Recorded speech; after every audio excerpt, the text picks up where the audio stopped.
अमीर और गरीब सास बहू की छठ पूजा। पुराना कच्चा सा मकान, घर की दीवार में जगह जगह दरारें पड़ी हुई हैं। एक साइड में गरीब बुजुर्ग सत्यवती गेहूं फटक रही है, वहीं चूल्हे से उठते धुएं में गरीब बहू खाना बना रही है।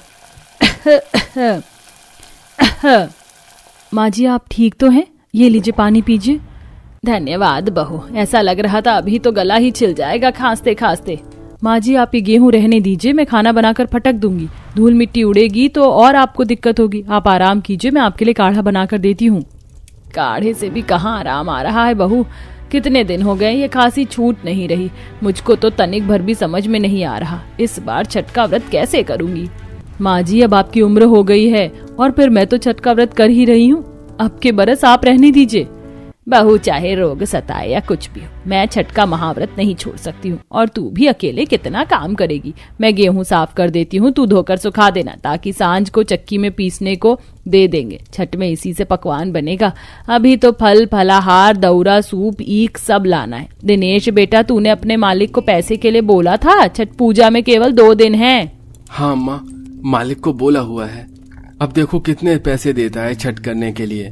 एक तरफ जहां सास बहू सत्यवती बिंदिया गरीबी के उधेड़ बुन में छठ पर्व के खर्चों को लेकर परेशान थी, तो वहीं उनकी पड़ोसन अमीर सास बहू निरंजना देवी अपनी बहू उपासना के साथ धूमधाम से छठ की तैयारी में जुटी हुई थी। उनके घर में रुपए पैसों की कोई कमी घटी नहीं थी, इसलिए दोनों के व्यवहार में दौलत का घमंड साफ साफ झलकता था।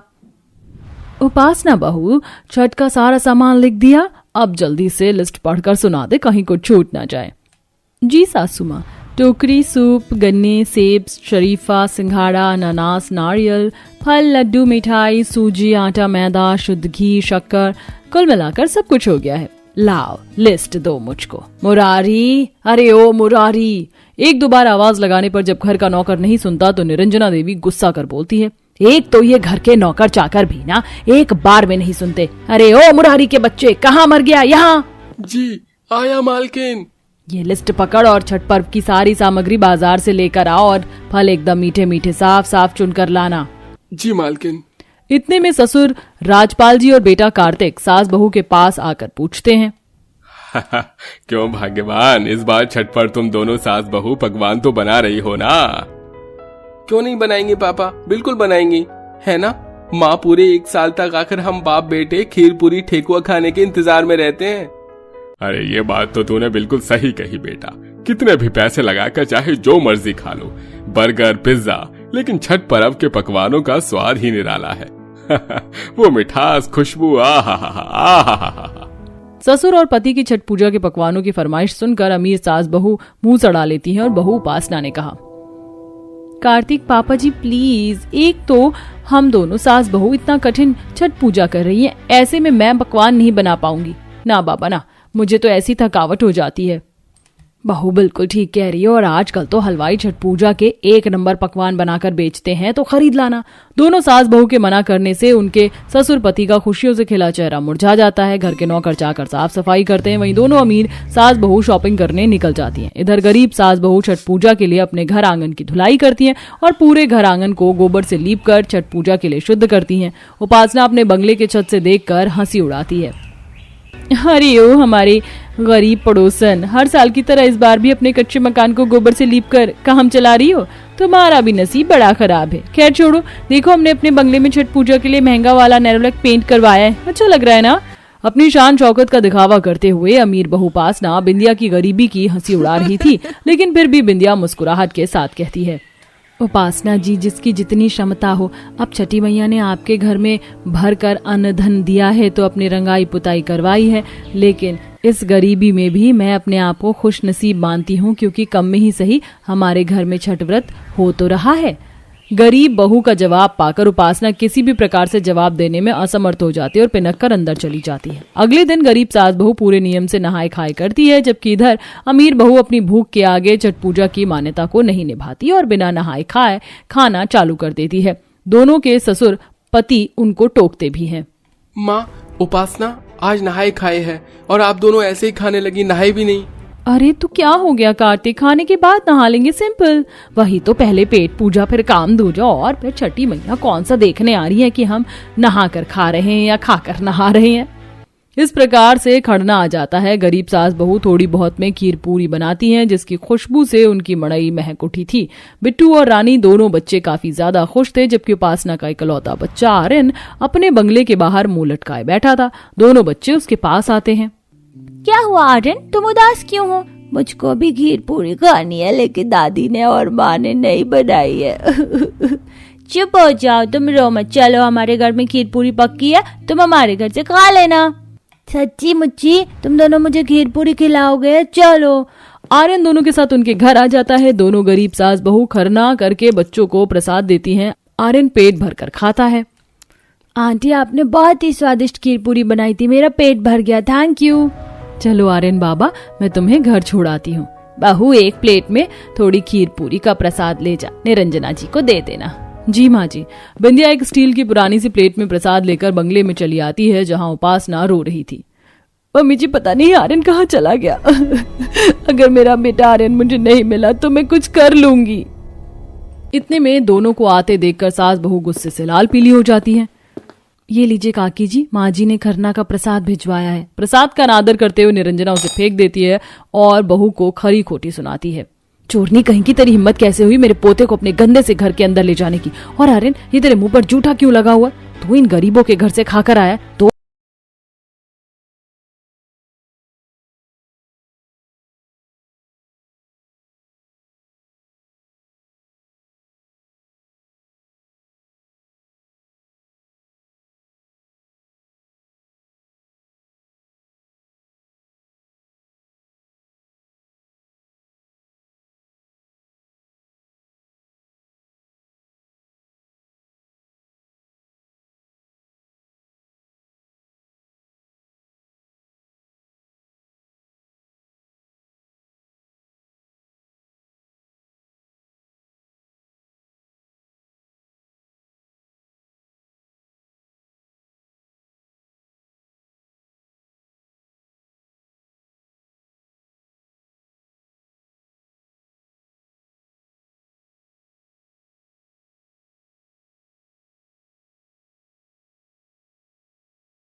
पर आई हो छठ पूजा करने के लिए अपने पूरे परिवार के साथ? अरे, तुम्हें कोई अपने जैसा गरीब घाट नजर नहीं आया? सरकार ने जगह जगह छठ के लिए घाट बनाए हैं। टीना, मैं अभी तुमसे कोई बहस नहीं करना चाहती। आज महापर्व है, इसीलिए प्लीज मुझसे कुछ मत बोलो। बहू, हमें यहाँ से जाना चाहिए, क्योंकि ये तो कभी चुप होने से रही। वैसे समझदार है तुम्हारी गरीब सास। कुछ सीखो अपनी सास से और जितनी जल्दी हो सके मेरी नजरों से दूर हो जाओ, क्योंकि मैं नहीं चाहती कि तुम जैसी गरीब औरत का चेहरा देखकर मैं छठी मैया की पूजा करूं और सूर्यदेव को अर्घ दूं। बहू, चल यहाँ से। आज के दिन मैं कोई बहस नहीं चाहती, और वैसे भी तूने 36 घंटे का व्रत रखा है। नहीं माँ जी, हम गरीब हैं तो क्या हम यहाँ से कहीं नहीं जाएंगे? और वैसे भी ये घाट टीना ने नहीं बनवाया, और मैं हमेशा इसकी बकवास ही क्यों सुनती रहूं, क्योंकि मैं गरीब हूँ? पर आज मैं इसकी बकवास नहीं सहने वाली। होगी ये अमीर अपने घर पर। मैंने भी छठी मैया का व्रत रखा है, मेरा पूरा अधिकार है। मैं कहीं पर भी खड़ी होकर अपनी छठी मैया की पूजा कर सकती हूँ और सूर्यदेव को अर्घ भी दे सकती हूँ, और छठी मैया की पूजा करने से मुझे कोई अमीर औरत नहीं रोक सकती। टीना बेटी, इस गरीब में तो बहुत घमंड है, पता नहीं तो इसकी कैसे झेलती है। अगर ये नहीं जा रही तो हम ही चलते हैं यहाँ से घाट की दूसरी तरफ। माँ, जब गरीब होकर इसके अंदर इतना घमंड हो सकता है और ये अपनी जगह नहीं छोड़ सकती, तो मैं यहाँ से कैसे चली जाऊँ? मैं भी यही पूजा करूंगी। आखिर कौन है ये दोनों जो एक दूसरे को छठ वाले दिन बराबर की टक्कर दे रही थी? आखिर क्या है रिश्ता इन दोनों के बीच की ये दोनों एक दूसरे को एक घाट पर बर्दाश्त भी नहीं कर सकती? आइए चलिए देखते हैं आखिर इन दोनों का रिश्ता क्या है और ऐसी क्या वजह है कि ये दोनों एक दूसरे से इतना नफरत करती हैं। दीपक, तुम अपनी गरीब फैमिली से कह दो कि हम इनसे अलग होना चाहते हैं क्योंकि मैं इन गरीबों के साथ और नहीं रह सकती। और अब हमारा लड्डू भी तो है, हमें उसकी परवरिश हाई सोसाइटी में करनी होगी, ना कि गरीबों के साथ रहकर। एक बार लड्डू के बारे में सोचो।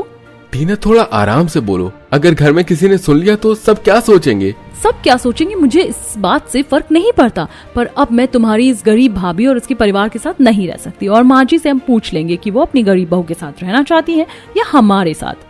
टीना अलग होने के लिए दीपक पर दबाव बनाती है और इसी तरह कुछ दिन बीत जाते हैं और एक दिन टीना की माँ उसे फोन करती है। अरे बेटा, और कितने दिन इंतजार करूं? तेरे नाम का जो मैंने घर खरीदा है उस पर आज भी ताला लगा है। अरे अगर तेरा पति मुंह नहीं खोल रहा तो तू खुद बोल देना, क्यों झेल रही है अपनी गरीब जेठानी और उसके परिवार को? माँ, तुम सही कह रही हो। दीपक जी के भरोसे बैठे बैठे मुझे 5 साल हो गए हैं।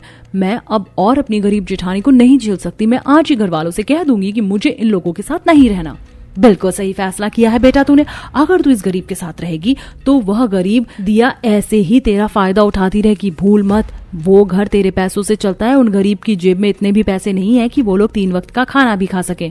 टीना अपनी माँ की बातों में आकर अपना पूरा मन बना लेती है कि वो जल्द से जल्द अपनी गरीब जेठानी से अलग हो जाएगी। और इसीलिए जब पूरा परिवार एक रोज खाना खा रहा होता है तो टीना सभी को अपना फैसला सुनाती है। देखिए माँ जी, ये घर मेरे पति के पैसों से चल रहा है। जेठ जी तो बस इतना कमाते हैं कि वो अपनी बीवी बच्चों का पेट भर सके। अपनी गरीब जेठानी के साथ रहकर मैं परेशान हो गई, इसलिए मैंने फैसला किया है कि मैं और दीपक अब से अलग रहेंगे। बहू, इतना बड़ा फैसला तू अकेले कैसे ले सकती है? माना कि तेरी जेठानी गरीब है, पर इसका मतलब ये नहीं कि मेरा बड़ा बेटा किसी भी चीज में तुम्हारा साथ नहीं देता। माँ जी, मुझे इस बारे में कोई बात नहीं करनी। मैंने अपना मन बना लिया है। अब मुझे अपनी गरीब जेठानी की शक्ल भी नहीं देखनी। अब बस आप मुझे अपना फैसला सुना दो। आपको किसके साथ रहना है, अपनी गरीब बहू के साथ या अमीर बहू के साथ? माँ जी, जब टीना ने मन बना ही लिया है कि उसे अलग रहना है तो उसे फोर्स मत कीजिए। और टीना, तुम अलग होना चाहती हो तो ठीक है, पर माँ जी हमारे साथ ही रहेंगी। अच्छी बात है, तुम इस बुढ़िया को अपने साथ ही रखो। मैं तो वैसे भी बस ये पूछकर फॉर्मेलिटी कर रही थी दीपक के लिए। अच्छा दीपक, बाहर गाड़ी खड़ी है, मैंने सामान भी पैक कर लिया है। चलो अपने नए घर चलते हैं। टीना की बातें सुनकर आशा का दिल टूट जाता और टीना बिना 1 मिनट गवाए अपने पति और बच्चे के साथ घर छोड़कर अपने मायके चली जाती है। जिसके बाद गरीब दिया और विशु अकेले ही अपना घर संभालते हैं। समय यूं ही गुजरता है और दीपक के जाने के बाद उनकी आर्थिक स्थिति बिगड़ने लगती है। दिया, शायद टीना बिल्कुल सही कहती थी। पूरा घर मेरे छोटे भाई ने ही संभाल रखा था। देखो ना, दीपक अपने बीवी बच्चों के साथ हमसे अलग क्या हुआ, हमारे तो खाने के लाले पड़ गए। विशु जी, ऐसी बातें करके अपना मन छोटा मत कीजिए। आप हमारे लिए जो कर रहे हैं हम उसी में खुश हैं। कहाँ कुछ कर पा रहा हूँ दिया, मैं सिर्फ तुम लोगों को 2 वक्त की नमक रोटी ही दे पा रहा हूँ, इसके अलावा और कुछ नहीं। इतना बोलकर विशु वहां से चला जाता है और समय यूं ही गुजरता है और उनकी आर्थिक स्थिति और भी ज्यादा खराब होने लगती है। और बिल ना जमा होने की वजह से लाइट वाले आकर विशु के घर की लाइट काट कर चले जाते हैं। माँ, लाइट कब आएगी? मुझे अंधेरे में बहुत डर लग रहा है। रिंकी बेटा, घर में अंधेरा कहाँ है? देखो मैंने मोमबत्ती जलाई है ना, बहुत जल्द लाइट भी आ जाएगी। बहू, बहुत जल्दी छठ भी आ रही है। अगर ऐसे ही चलता रहा तो इस बार की छठ कैसे करेगी तू? माँ जी, अगर छठी मैया ने चाहा तो मैं ये महापर्व जरूर पूरा करूंगी। इतनी गरीबी और मुसीबत झेलने के बाद भी दिया का विश्वास छठी मैया से नहीं उठता और आखिरकार छठी मैया दिया की सुन लेती है और दिवाली वाले दिन विशु को बोनस में 10,000 रुपए मिलते हैं और उसका प्रमोशन हो जाता है। दिया, माँ रिंकी बेटा, आज मैं बहुत खुश हूँ। छठी मैया ने हमारी सुन ली। 6 दिन बाद छठ पूजा है और देखो आज दिवाली वाले दिन मुझे बोनस में 10,000 रुपए मिले हैं। आज तो हम दिवाली अच्छे से मना पाएंगे। और माँ, आपको पता है मैंने बिजली का बिल भी भर दिया है। कल सुबह हमारे घर में फिर से लाइट आ जाएगी। अरे बेटा, ये तो बहुत अच्छी बात है। बहुत जल्द हमारे भी अच्छे दिन आएंगे। ये खबर सुनकर पूरा परिवार बहुत खुश होता है और सब अच्छे से दिवाली सेलिब्रेट करते हैं और देखते ही देखते छठ का दिन आ जाता है। और कम पैसे होने की वजह से दिया सस्ती चीजें लेती है और पूरी श्रद्धा के साथ छठी मैया का उपवास करती है और नहा खा के छठ पूजा का व्रत शुरू करती है और खरने वाले दिन घर में पूजा करती है और शाम की छठ मनाने के लिए प्रसाद से भरा सूप और अपने पूरे परिवार के साथ नया कपड़ा पहनकर नाक से माथे तक का सिंदूर लगाती है और घाट पर जाती है, जहां उसकी मुलाकात उसकी अमीर देवरानी से होती है। दिया बहू, क्यों बात को बढ़ा रही है? मेरे लिए यहाँ से चल। आशा दिया को समझाकर सारा प्रसाद उठाकर घाट की दूसरी तरफ जाने लगती है कि तभी लड्डू अपनी माँ के सूप में से एक प्रसाद उठाकर खा लेता है और ये देख टीना की माँ लड्डू को डांटने लगती है। अरे लड्डू बेटा, मैंने तुझे मना किया था ना इसमें से कुछ भी मत लेना, फिर तूने क्यों लिया बता। माँ, नानी गंदी है, उन्होंने मुझे डांटा, आप भी नानी को डांटो। माँ क्यों डांट रही हो मेरे राजकुमार को? आखिर इसी के लिए तो मैं छठ जैसा महापर्व कर रही हूँ। कोई बात नहीं लड्डू बेटा, तुमने एक प्रसाद ही तो उठाया है। नहीं टीना, मैं मानती हूँ कि तुम मुझसे नफरत करती हो क्योंकि मैं गरीब हूँ और तुम्हें मेरी शक्ल भी नहीं देखनी, पर देखो मैं तुम्हारे साथ कुछ बुरा होते नहीं देख सकती। मैं तुम्हारे आगे हाथ जोड़ती हूँ, ये प्रसाद झूठा हो चुका है। तुम ये प्रसाद छठी मैया को मत चढ़ाना, उनसे माफी मांग लो और दूसरा प्रसाद चढ़ा दो। मुझे तुम जैसी गरीब से कोई राय नहीं लेनी। दिया के समझाने पर भी टीना अपनी गरीब जेठानी की एक नहीं सुनती और वही प्रसाद लेकर पानी में उतरती है और छठी मैया की पूजा कर सूर्यदेव को अर्घ देती है। और टीना के ऐसा करते ही उसी वक्त लड्डू के हाथ पैर कांपने लगते हैं और वह कांपते हुए जमीन पर गिर जाता है और उसके हाथ पैर टेढ़े हो जाते हैं। ये देख टीना जोर जोर से रोने लगती है। ये मेरे लड्डू को क्या हो गया है? हे छठी मैया, मैंने निर्जला व्रत रखा है, अगर मेरा व्रत पवित्र है तो कृपया करके मेरी देवरानी के बेटे को ठीक कर दीजिए। अगर वो ठीक हो गया तो मैं अगले साल से दंड प्रणाम छठ करूंगी। दीदी, आप मेरे लड्डू के लिए दंड प्रणाम छठ करेंगी? टीना, लड्डू मेरा भी बेटा है और उसके स्वास्थ्य के लिए मैं कुछ भी कर सकती हूँ। दीदी मुझे माफ कर दो, मैं अपनी अमीरी और पैसे के घमंड में पागल हो गई थी। मैंने हमेशा आपकी गरीबी का मजाक बनाया, क्योंकि आप गरीब थी इसलिए आपसे सारे रिश्ते तोड़ लिए, यहाँ तक कि घाट पर भी आपको नीचा दिखाना चाहा। और आप मेरे बच्चे के लिए इतना सब कुछ कर रही है, मैं आपका यह एहसान कभी नहीं भूलूंगी। उस दिन दिया की अमीर देवरानी का सारा घमंड चूर चूर हो जाता है और वो एक बार फिर से अपनी गरीब जेठानी के साथ रहती हैं और पूरे 1 साल बाद दिया दंड प्रणाम छठ करती है और छठ पूजा पूरी होते ही एक बार फिर से लड्डू पहले की तरह ठीक हो जाता है। वेल दोस्तों, कैसी लगी आपको हमारी गरीब जेठानी और अमीर देवरानी की ये कहानी? हमें कमेंट में बताना ना भूलें। क्या आपका भी छठ माता पर हमारी स्टोरी की जेठानी की तरह अटूट विश्वास है? तो हमें कमेंट में बताना ना भूलें।